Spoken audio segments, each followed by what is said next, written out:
I've always been searching for the answers. I've got a tattoo on my back that says Veritas Vos Liber Bit. The truth Searching for what answers? Exactly. So just searching. My passion has always been looking for the truth. The truth. The truth of why we're here. Oh, all right. Well, first of all, you understand that the truth is composed of all truths, right? Yes. All right. So you know that much about the truth. And finally, for me, I recognize the real truth for that, and that is within yourself. Of course. So when you talk about, going to your passion and finding your passion and taking action on it. Exactly. I'm coming to you and saying, well, I had my passion, and now I'm knowing the truth, and now I'm like just floating along, and I like. Oh, you think you know all the truth? No, of course not. You always know more, but for now it's like I'm in this limbo state where I'm watching and I'm content, and it drives me mad. And it drives the girlfriend mad too, because it's like I'm always asking questions. What do I do next? What do I don't know. And I'm like just continuing first. So the question is, what's my passion? I mean, I don't know. Well, you do remember that we said you can actually take it easy on a small level first. That out of any given moment, there are a number of opportunities, one of which will probably be either more exciting than any other or have more of an ability to be acted on. For example, you decided to come to this session today out of all the opportunities you had available to you. You could have done many other things. The idea is to recognize that out of all those opportunities, one may be more exciting than another, and to take action on it. It doesn't have to be the idea of jumping up and down excitement like it's the best thing that's ever happened in your life. The idea is that it's the best thing that you can think of doing at that moment. Keep it simple. Okay. If it's not some overarching, mind-expanding, life-spanning project, it doesn't have to be. That's all right. When we talk about acting on your excitement, we mean out of every opportunity that's available to you, on any level. So just take action on something that's representative of your excitement, and when it brings you to the next crossroad, and you can take it no further, take action on the next thing that's the most exciting thing. Okay. Does that make sense? It does. Then when you do that, that thread will lead you to more and more and more expansive things. More and more synchronicities will open up to show you what kinds of things can be representative of larger amounts of action and excitement. Okay. But if you feel that you're not getting that level, then start at this level. You can always start at this level. Does that make sense? It does. Thank you. Are you willing to do that? Definitely. I think I'm in a nice, comfortable plateau, and I think from here in this workshop, it's allowed me to stop being so analytical, being an IT manager myself, and just go with the flow, like you're saying. Yes. It's a very hard thing, so I appreciate that. Thank you. All right, now remember, it only seems hard because of belief systems within you that say it is. Correct. So, find out what those beliefs are, because they're not absolute truths. They're just temporary constructions. Deconstruct them. All right? Thank you. Does that help? It does. Thank you. Thank you.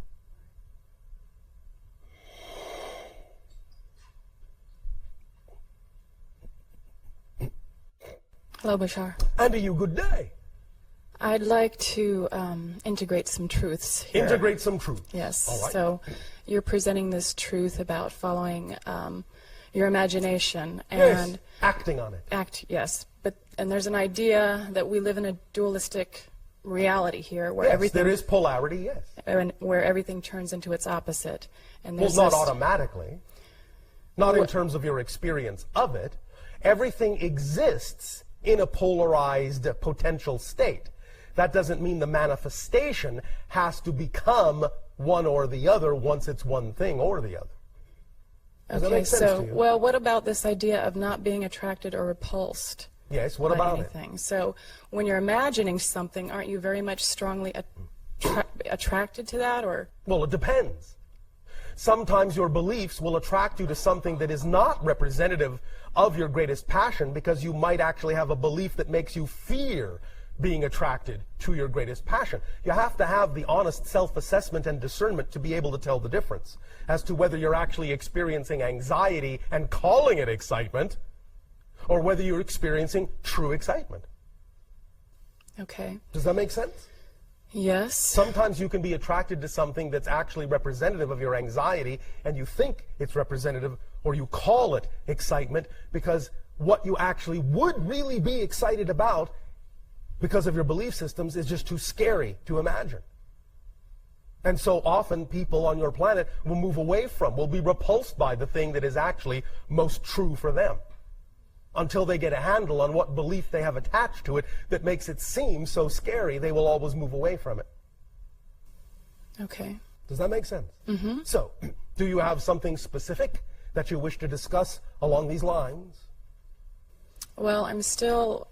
Okay, so if I'm imagining something very passionately... Yes, like what? Do you not want to share it? Oh, no, I can share it. I'm going to Africa. Oh, all right. Why? I am going to meditate along the Nilotic Meridian, which starts at Egypt and goes all the way down to South Africa. And why are you passionate about doing this? Are you passionate about doing this? Yes, I'm Why very are you passionate. passionate about doing this?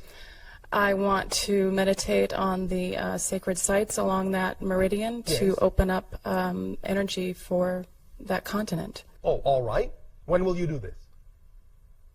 I don't know when I will do this. You don't? No. All right, I'll ask the question in another way. When will you take some action in that direction? I have taken action in that direction. Such as? Such as research about the different sites that I want to go to. All right, that's step one. What was step two? I am also talking to people and making connections and seeing, talking about ways to make the trip manifest. Like if I organized it and I got people together, then Yes. I could include my fees. All right, and in the how's that going organization for of it. you? It's going. But do you have some trepidation about doing it that way?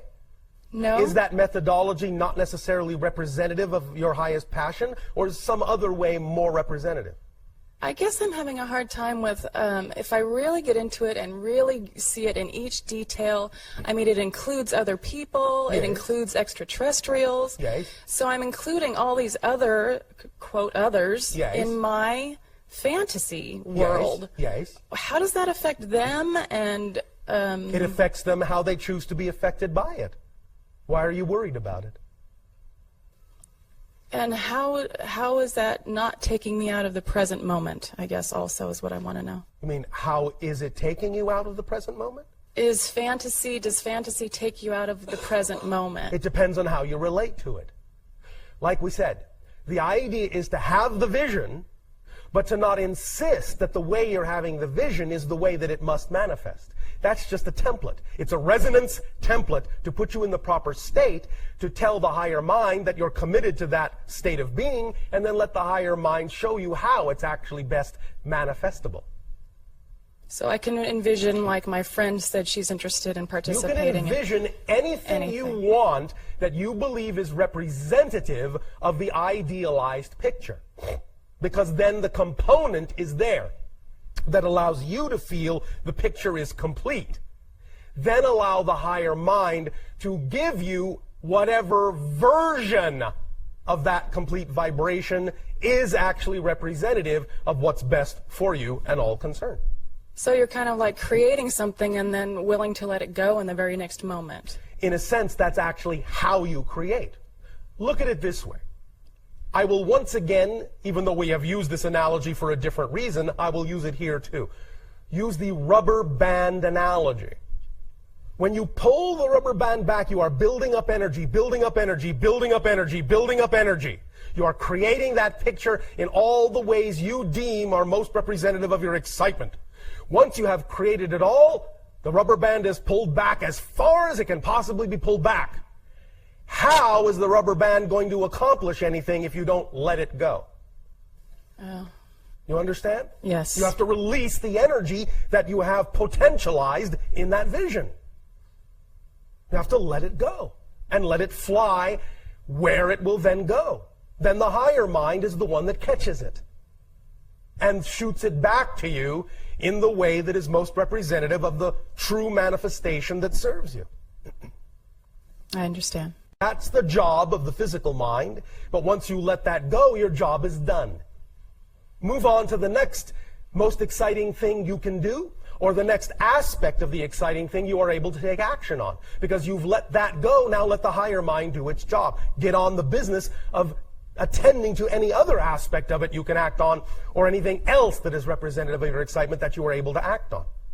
Okay, that brings up another question, because Yes. there is a sense that I get in my body that something has been manifested, even though I don't see it in physical reality. Yes. So, and then my guides tell me, okay, that's done, go on to the next thing. Yes. So that's how it works, right? Yes. Okay. Because these things sometimes are set up in a certain way, once again, so that by the time the whole thing manifests, you have gone through a process that will actually allow you to utilize the end result in the best possible way with the highest amount of appreciation. Make sense? Yes, it does. Thank you very much. Does that help you? Yes, greatly. Thank you. Have a good time in Africa. Thank you.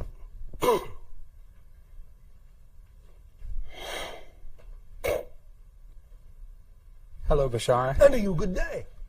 I wanted to do a bit of sharing, A bit of sharing. and then I also had a question. Yes.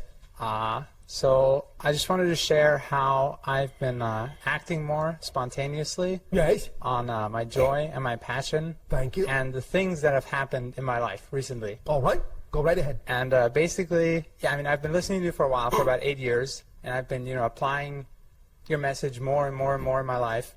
And I feel that recently, especially, my life has become very, very spontaneous. All right. Where something might happen, and then my life gets to the point where, like, a week from now, I don't even know what my life is going to be like at all. All right.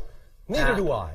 Right, and that's great. I mean, I really enjoy this. I mean, for example, I have a steady job and like a condo and so forth, and like responsibilities. Yes. But I don't really take them seriously anymore, in a good sense. I understand. It's not- yeah, and If I thought you were taking them in a negative sense, I would have said something. yeah, and for example, I registered for a 4-year program at the Fort Lauderdale Art Institute. Yes. Spontaneously. All so right. I did it, and then I called my family, and I was like, I'm doing this 4-year program. Yes. And they were like, I don't know about this. I don't think this is a good idea. All right. I said, no, don't worry, it's fine. But then 2 weeks later, I wasn't excited about it anymore. All right. So I withdrew. Yes. And that's fine. Because Yes. the whole point of me was registering, and then it didn't Yes. matter if I actually went or not. That's why we say very often the things that excite you the most really don't necessarily have to come to fruition. Very often, because of the way many of you have structured your minds, you simply will create something to excite you just to get you to move in the direction you need to move in. It acts as a carrot, just to get you off the stick. And sometimes that's all that's necessary. Some of the things that excite you are not necessary to come to fruition. They just excite you to get you to move, because that's what's important at that point. So thank you for your recognition of that mechanism. Right, and that's what I've been doing. And I told them, no, it's fine. Yes. Don't worry about it. And then, like it happened 2 weeks later, I withdrew because it wasn't exciting me anymore. Yes. And they said, well, why did you do that? And I said, because at the time, I really wanted to register. Yes. And then 2 weeks later, I didn't want to go anymore. Yes. But that doesn't mean I should have never registered. No. Because by registering, I had certain experiences that I Yes. wouldn't have had otherwise. If you use it this way, you are using it in the constructive manner that leads you to your next level of excitement, as opposed to people who might do that in a negative context and simply seem undecided and flighty. That's the negative side of that. But if you understand the mechanism and you use the mechanism consciously, then you are going about it in the way that will actually lead you to the next most exciting thing. Yes. Yeah. So, and it's funny. I mean, of course, synchronicity again. But I think this morning, actually, my mom sort of reached a breaking point. A breaking point with what? Where she's like, this is it. Like, she's like, lady, you've been so spontaneous that Yes. it's like freaking her out. And Oh, she's I like, see. I think. I Well, don't know, many I just- people on your planet are, as you say, freaked out yeah. by spontaneity. She's like, yeah. I don't think I can handle this anymore. And she's like, this is it. Like, don't do this, right? Okay. What is it that she feels she needs to handle? Well, no. Okay. So this is the question I wanted to ask. Guys? Basically, 2 days ago, Yes. there was a new thing. This is totally unexpected. It just came into my life. Yes. And I was like, I have to go to Switzerland. Yes. On Friday. Yes. Like, I have to. And I'm not, just like 4 days. Yes. Right? And I said, don't worry about it. It's fine. I just have to go. Yes. And she's like, you cannot go on Friday. You just cannot go. I will kill you. And so I was Well, I like, suppose that might prevent you from right, going. yeah. And so she's like, go, in like a month. Oh, by the way, killing you would have been an act of spontaneity on her part. Yeah, I mean, so she's like, no, go in a month. Go in a month, because right now we're doing a lot of stuff with our company, like our new website and whatever. Yes. And she's like, we have to finish this before you go. And so after talking to her, somehow my excitement shifted to go instead of next Friday in 2 weeks. Yes. And so... You can get to the point of this, as I said, where you begin to recognize, begin to become sensitized to the fact that there's a difference in vibration between something that excites you as a lure and something that excites you because it's manifestable. Once you get to the point where you can clearly discern the difference, then you can also transmit that information differently to others. In other words, instead of saying, I'm going to Switzerland Friday, you can say, I recognize that I'm getting a vision that shows itself to me in the form of going to Switzerland on Friday. Doesn't mean I'll do that, but I'm getting the vision, I'm getting the energy, I'm getting the excitement, I'm getting the message, I'm getting the download in that language. But I recognize it as a lure. So let me explore how it is it wants me to move without me necessarily having to actually go to Switzerland. Once you understand it that clearly, you can also talk to other people like your mother about it differently, and she'll begin to understand it because she will understand that these things don't necessarily have to be accompanied by a literal playing out. But that just takes practice on your part in recognizing the difference between excitement that simply moves you and excitement that is manifestable. Make sense? Yes. So it's all about practicing, learning how to transmit and communicate that understanding within yourself and to others as well. Right. Well, and I mean, as you see from the conversation now, it's switched to 2 weeks from now. Yes. And I mean, I think I'm actually going to go in 2 weeks. All right, but I'm talking about the way you transmit this. Because now you're saying, I think I'm going in 2 weeks. Maybe you are, maybe you're not.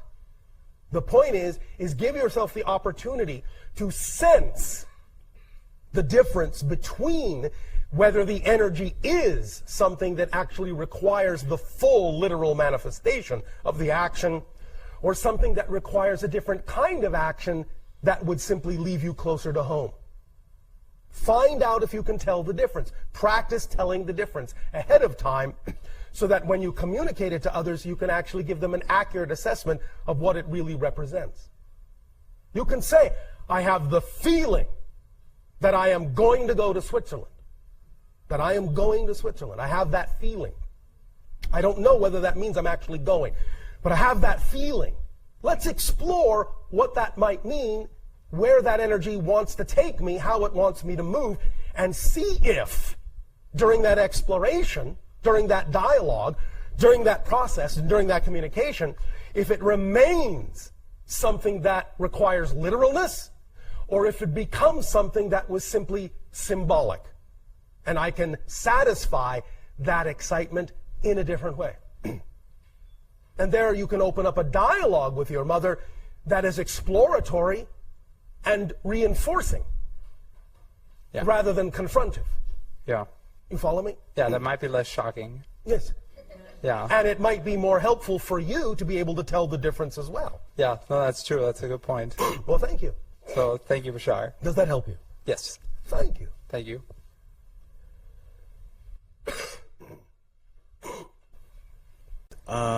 So, in the very recently, actually last weekend, somebody came back into my life who I am very close to and who is very significant to me, and she's an amazing person, and my soulmate, I believe. I define her as such. All right.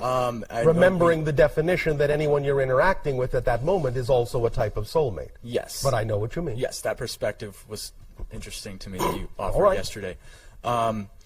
And so, as a result of that meeting, during that weekend and exploring many things, we had been apart for several years, and reuniting brought up a lot of feelings and emotions, old issues, and we explored those things together. Yes.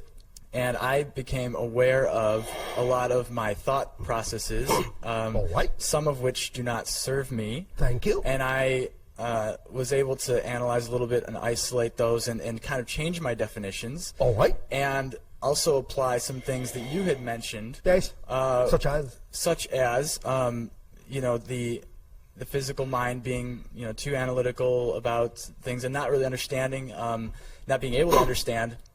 And I use the analogy of that my mind, I try to approach life as if I were painting a painting. Yes. And then if I run out of a certain color of paint, I become frustrated. Yes. And trying to redefine that and not approach life in that way, All right. but realize that the vision in my head does not have to literally come out into my life. Right. And what's your redefinition, using your painting analogy? That the type of artwork that life is Yes. is not a painting, but rather an interactive piece of artwork, which requires improvisation. All right, so Much if you more like run out acting. of one color, what do? Try to change the balance of the picture by using the colors you do have in a Yes. different way. Thank you. So that was one. And being open to allow synchronicity to bring you whatever color you might need, Right. but in an unexpected way. Thank you. And so that's one of many exciting aspects and things, breakthroughs and so forth that occurred during that time. Thank you. And another thing is that as a result, my relationship with the person I'm currently with is ending. All right. And I want to be able to end it in a way that, you know, I want it to be conclusive. All so right. that I can move Although forward. understand that no relationship completely ends, it just changes. Sure. But I want both of us to walk away from it feeling, you know, like we've gained something All right. from it and feel mutual respect. Then you can and present it in that context, but you must also allow the other person to decide for themselves how they wish to take it. Right. So as far as being able to find closure so that I can move on, because that is the purpose of ending this is, well, there are Of many. changing it. Right, changing this relationship. Well, You know, as I said, closure for you will come from communicating with the other person in the most positive, constructive, and supportive way possible, and expressing a true belief, if it is a true belief, that the idea of this change actually serves you both. Whether or not the other person understands or agrees is not the point of creating closure. They must then take it upon themselves to create the same closure by using the information that you deliver in the best possible way you know how to. And if you've done your best to do that, that's closure. Beyond being responsible to them by providing an honest statement of the belief that you are doing the best for both of you, and allowing the other to grow in the direction that they need to, as you are allowing yourself to do, then whatever they take from it after that is their choice and not your responsibility. right. Make sense? Yes. That's your closure. Okay. And so the purpose of this parting of ways is one of them is because I feel I should be alone for some time and All not right. be with someone for once in my life and just get to know myself All for a right. while. All right. And that's something that I talked about with this person who came back into my life as well. Yes. And so that is one big reason for this, and I feel like it's something I should do. Well, again, And- using the term loosely, whatever feels appropriate for you at the moment is your truth. It would be wise to act on it if it is an honest assessment of your truth at that moment. It would be wise to take action in that direction. Yeah, I believe that it is necessary, a necessary step for me to grow. All right. And it, Then take it's- that action. Yes. Does And this assist you? it does, and I. Yes. Yes, as far as taking this action, there are still moments when I feel a connection to this person who I'm with, and I feel... You can feel all the connections you want. Right. It depends on how you interpret the connections that determines how you feel. And the interpretation of the connections comes from your beliefs. So if there are feelings that come up that are feelings that seem out of alignment with what you prefer to be happening, examine the beliefs that you have that are attached to how you are interpreting the connections that you experience. Does that make sense? I believe so. Re-examining the connections, re-examining the... In other words, it's not about necessarily not feeling connections. Yeah.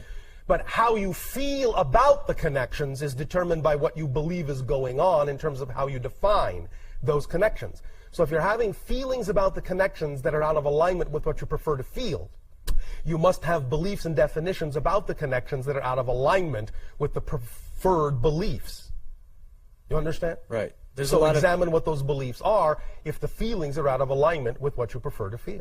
Yeah, I've been examining a lot to try and find out whether I am completely okay with moving on at this stage, or whether I'm forcing myself to move on because I feel like it's a duty that I owe to myself to do so. So well, I'm really that's a trying good thing to do, because you want to have the discernment to make sure that you actually are moving towards yourself and not just running away from something. Yes, exactly. So it's always wise to take the time to make that assessment. Yes. Okay, and I believe one other thing that's helping me with that is what you mentioned about envisioning yourself, your ideal self, and what would your ideal self be doing? How would they be handling the situation? And that's a very powerful tool that I think is going to help me to make the right decisions and handle everything appropriately in this situation. So thank you for that. Thank you very much. You are welcome. What does your new little clock say? Yes, all right. Good day, Bashar. And to you, good day. How are you? Perfect, and you? I'm wonderful. Thank you. I have two questions. Yes. The first question is, I lost my mother about 20 years ago. Yeah, she passed away. Oh, all right. Okay. She's not lost. She's just in a different form. Yes, yes. All right. And for the past 3 years since I've moved back to California, she's been in a few of my dreams. Yes. And I've felt her presence really strongly here and there. Yes. I was wondering what I could do, any exercises to increase that ability to connect with her, I guess. Well, what has your imagination told you? I guess it's been a little limited. In what sense? Well, let me ask you another question first. Why do you feel it's necessary to increase the contact you are having when it's obvious you are having contact? Just because I want more. Why? I guess to have that comfort. Comfort. What is it about that comforts you? Just the fact that she's there and I can... But you know she is. Yeah. Why do you keep needing a repetition of proof? Because it feels good. But it feels good because you have a belief about it. Mm-hmm. What's your belief? What's your belief about why you need more contact? What seems to be missing if you don't have it, in your estimation? I'll ponder on that. Ponder.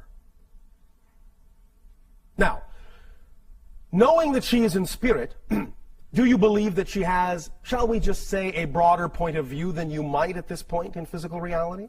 Yeah. Do you believe, therefore, that the amount of times she visits you have a purpose? Yes. And that more, from her perspective, would be somehow superfluous? Yeah. So what I'm saying is, do you trust the fact that her timing in visiting you is appropriate? Yes. Then, is it sufficient? Yeah, it is. If you know it's appropriate from her point of view, are you willing to believe and feel that it's sufficient for yours as well? Yes, I am. All right. So you trust her? Yes. All right.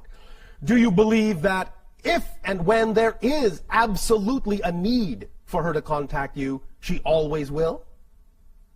Yes. Then you trust the timing there too? Mm-hmm. So why ask for more than what you've been getting? I guess I don't need to. No, you don't need to, but why are you asking? That's the key. What do you feel is lacking within yourself that you feel you need from her? What kind of reassurance and reaffirmations are you seeking that you think she gives you, but in fact can't give you? You have to give yourself. She may be, in a sense, holding back more visitations than she might have because you might be in need of giving yourself something instead of relying on her to give it to you. And the paradox may be that when you finally actually give yourself that which you are seeking from her, she may actually be more capable of visiting you more often because you no longer need her to. Does that make sense? Yes, it does. So what is it that you are not giving yourself? I guess more love. And why are you not giving yourself as much love as you deserve? Do you have a reason? No. Well, then what prevents you from giving yourself that love? I guess my ego, my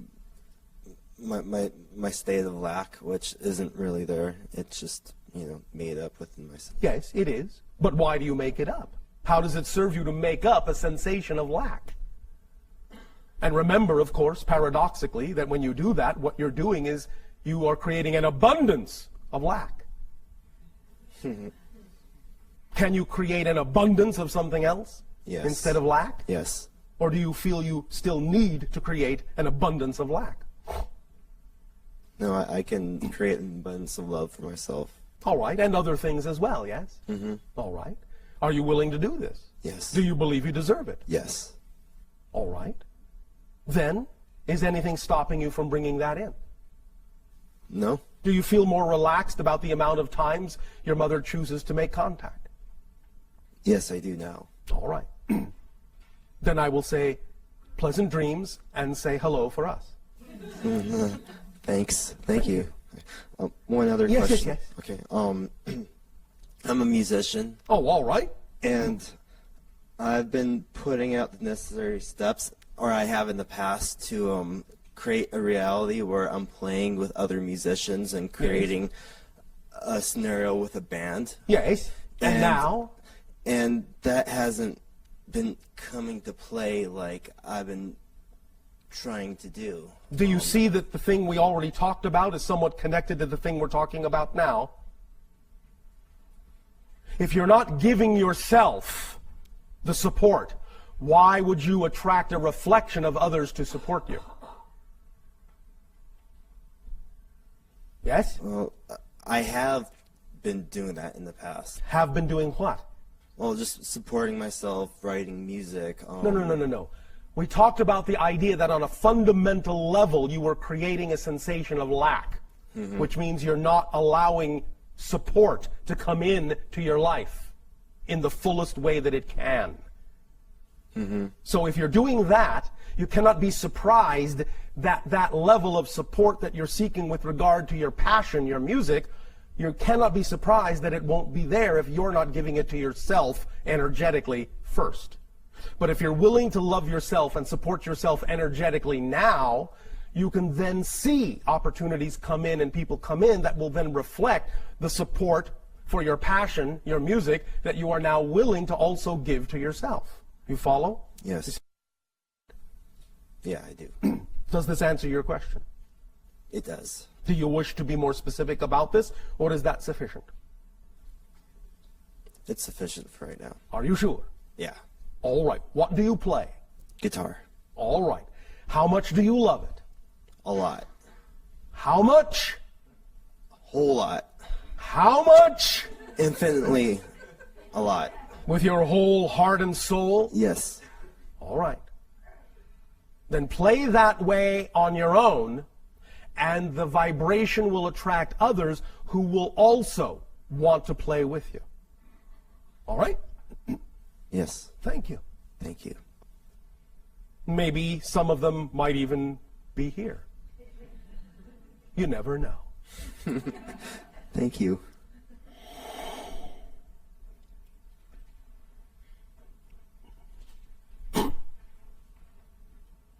Hello, Bashar. And a good day. My name is Deborah Campbell. All right, if you insist. Yes. And I'm very surprised that I'm here today. You Because, are? well, I am very surprised that I am there today, too. Everything just aligned up for me to be here today. It was so incredible from Well, being thank here you. yesterday. Thank So you for creating that synchronicity. I'm very thankful. Oh, thank you. My question is, I have this feeling in my chest, and Yes. my heart is pounding Yes. amazingly right now. Oh, all right. But this feeling of creativity and this flow, I recognize it as this is manifestation, and this is, I'm in the flow. Yes. I feel like I'm gonna burst. I mean, Yes. how do I sustain that? Because it will deflate itself. Well, you need to switch from DC, Deborah Campbell, to alternating current. Alternating current. Because I have this desire to attend the Journey into Oneness in Sedona. Yes. And I have this energy that is, it's propelling me to it. Yes. And I created this vision board. Yes. And I can see the support that's coming. It just feels like sometimes it just deflates itself. Yes. And again, alternating current. Alternating current. Switches on off, on off, on off, on off, on off, on off, on off. And because it does, it travels farther than direct current. Okay. The idea is that sometimes the rest is necessary for the acceleration. Without rest, there is no acceleration. Okay. You understand? There is only a steady stream with no variance. Like procrastination? Procrastination is a different thing than the idea of what might be an automatic resting point. Okay. Well, I was in procrastination prior to coming here. Well, that's different. Well, and I recognized where that came from. Which was? Avoidance. Of what? Of being who I truly am and my natural self. And you are no longer avoiding that? True. All right. That's why I'm here. All right. Well, that may be some of the bursting sensation as well. Okay. Because once you unleash your energy, it may strain at the dam for a bit until you regulate the flow. But that's all right. Okay. It's to be expected if you're holding on to something for a long time and finally release it. It may push a little bit at the edges of the envelope. Okay. I'm very grateful. Thank you. You are welcome.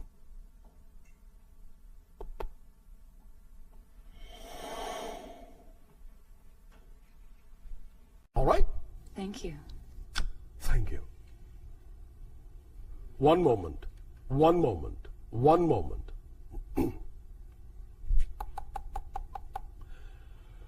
We must, at this timing, extend to each and every one of you our deep appreciation and a reminder that of all the things to come, they also all exist now, and you have access to them all.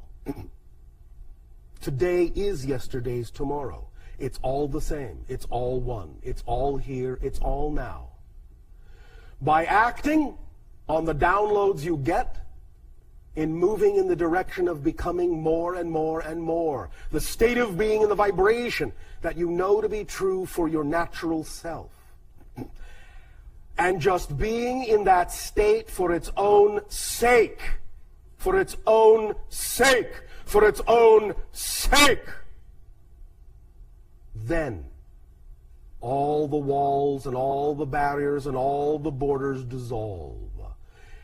And everything can come through that needs to come through to let you know you are upheld and supported and carried forward in the arms of your higher mind and all that is, unconditionally, faithfully, eternally. Fear not, for all you will discover in your fear is more of yourself. We thank you for this co-created transmission, our unconditional love to you all, forever and ever. Good day.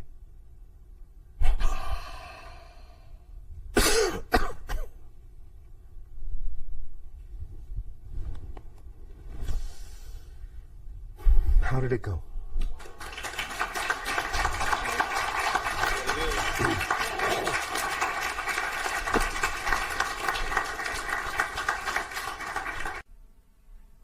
Hello, Bashar. And to you, good day.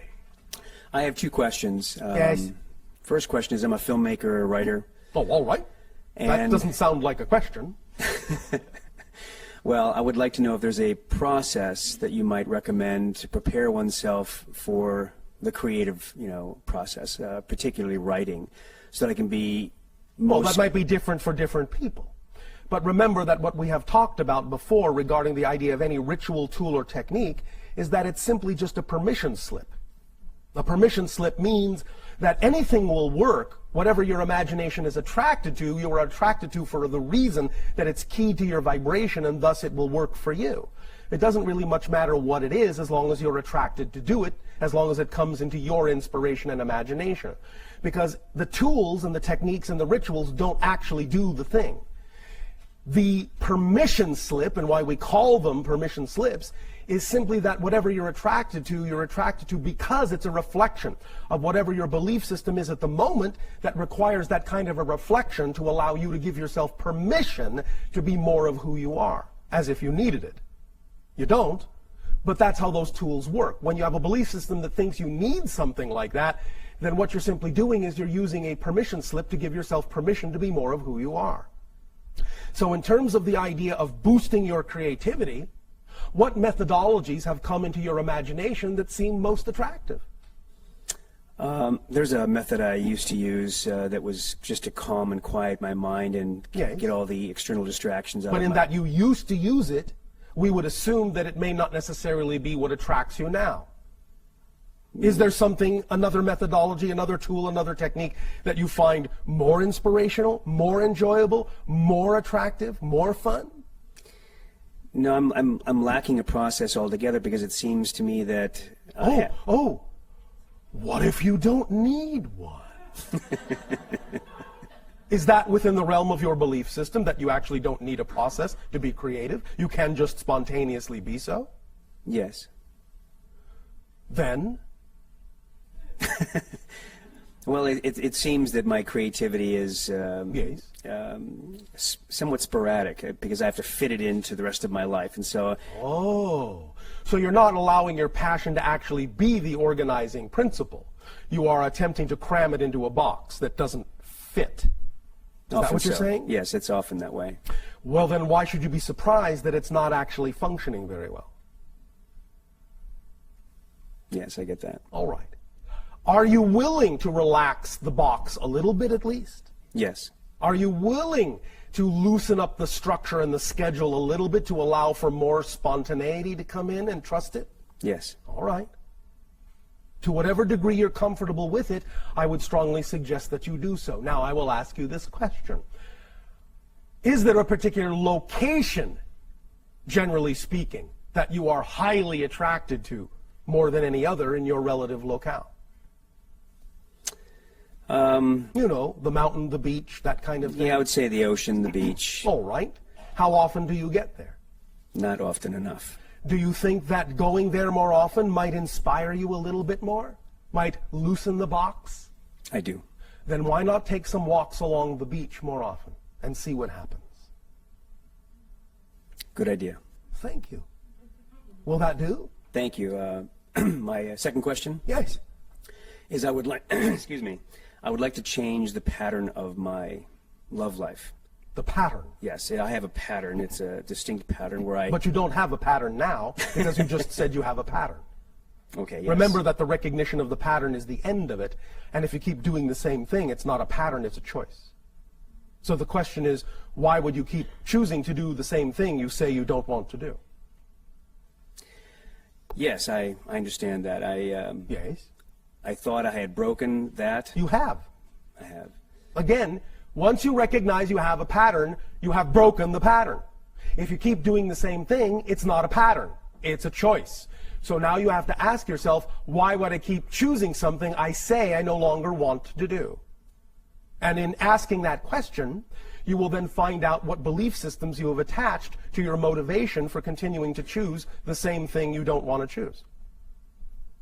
So you have to find out what that belief system is that you've attached to your motivation for choosing that. So what's the belief that makes it seem as if you ought to keep choosing what you don't want to choose? That's the question. It's not a pattern anymore.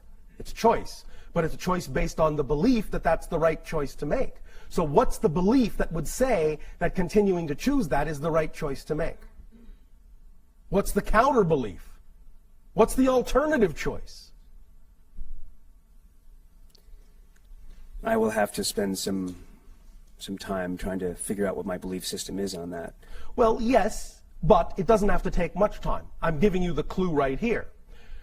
Very often when people on your planet choose things they say they don't want to choose because they've attached belief systems to them that make them choose them, all you have to do to really illuminate why you're doing that is ask yourself, what's the alternative?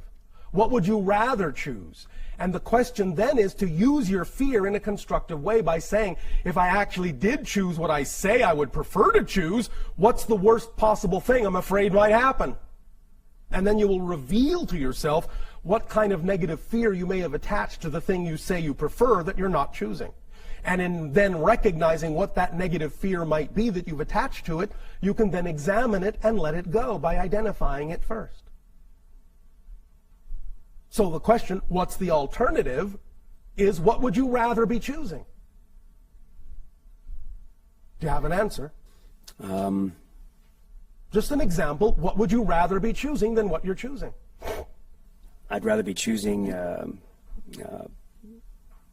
relationships that... Yes? A relationship that... Come on, you said you were a writer. Yes. Come on. I'd rather choose a relationship that... That reflects me and that is my life partner and that lasts. And that allows you to become more of yourself even as you allow the other to become more of themselves? Exactly. All right. Now, is there anything scary about making that choice? What's the scariest thing about making that choice? I guess the scariest thing about that choice is that I might find it and then lose it. Thank you. You see, that wasn't so hard. Now find out why you have a belief that the most likely outcome would be that you would lose it. Now you can spend some time pondering that, and you'll be on your way. All right? And I know what that belief is now. Thank you. Thank you. That's all it takes. Just that honest self-examination. And now, I have another suggestion. You may all enjoy your lunch break. Refresh yourselves, and we will continue this transmission after your break. Thank you very much. Thank you.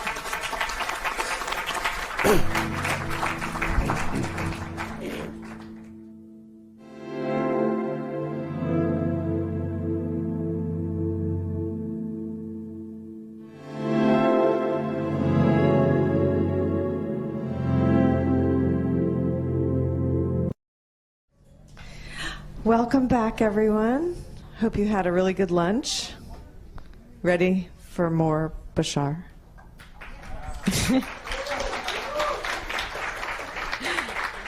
Definitely. Okay, someone mentioned this at lunch, and I thought I would ask the group just where people came from. I know some people came from long distances. You could just shout it out.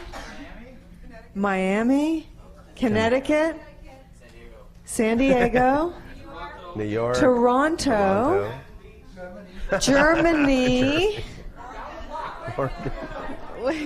Oregon, Monrovia, Auckland. We have someone from Auckland here. Wow. And I know we have people tuned in from Australia for sure. Yes. Esasani. Esasani. I think that's the farthest away. How could have I forgotten our greatest long-distance traveler who's right here, right now? And energetically. Okay, doesn't count. Anyway, thank you all again for being here. And I also wanted to mention and thank our crystal bowl players, and that's Carlos and Leanne. And they have a, isn't it great? They have a website called wavegarden.net if you want to check them out. And also Kim Riccelli, who plays the hung for us. Love his music. Fantastic. And just take this time to thank all the volunteers who really make this possible. When this thing comes together, it's amazing, isn't it? And Kirby. Oh, have to mention about Kirby and his crystals. I mean, if you've been coming for a while, you know that he brings these all the way down from Northern California and creates this incredible ambiance. And I just can't say thank you enough, Kirby. Really appreciate it. Okay, so I guess. April. And April. Oh, thank you. It's my pleasure. It really is. So thank you all too. So I guess we'll find out about. Today is yesterday's tomorrow. Can't wait. Thank you.